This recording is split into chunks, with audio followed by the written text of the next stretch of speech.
দিদি ভাই, তুই সেটা গুজে কোথায় যাচ্ছিস রে? আমাকেও নিয়ে চল। আমি মায়ের সাথে মেলায় যাচ্ছি। ওই মা তো আমাকে বললো না মেলায় যাওয়ার কথা। কারণ তোকে তোমার ডাস্টবিনের পাশ থেকে কুড়িয়ে এনেছিল, এই জন্য মা তোকে ভালোবাসে না, মা বেশি আমাকে ভালোবাসে, বুঝলি? তুই মিথ্যে কথা বলছিস আমাকে। যা, বিশ্বাস না হলে মাকে কি জিজ্ঞেস করে নে। আমি আর কারোর সাথে কথাই বলবো না। কি রে বোন, তুই একা একা কাঁঠাল খাচ্ছিস, আমাকেও দে। তোর যদি খেতে ইচ্ছা করে তুই গিয়ে নিয়ে আয়। কি হয়েছে? গলায় কাঠের দানা ঢুকে গেছে। এ বাবা বোন, তুই দানা খেয়ে নিয়েছিস, তার মানে এবার তোর পেটে গাছ হবে।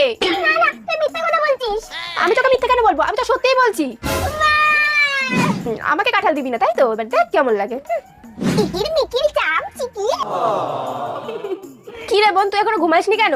কেন? আমি খেলছি, কি হয়েছে? তুই জানিস যে বাচ্চারা অনেক রাত অবধি জেগে থাকে তাদের সাথে কি হয়? তাদেরকে এসে ভূত তুলে নিয়ে যায়। এই দেখ দিদি ভাই, আমি কিন্তু ঘুমিয়ে পড়ছি।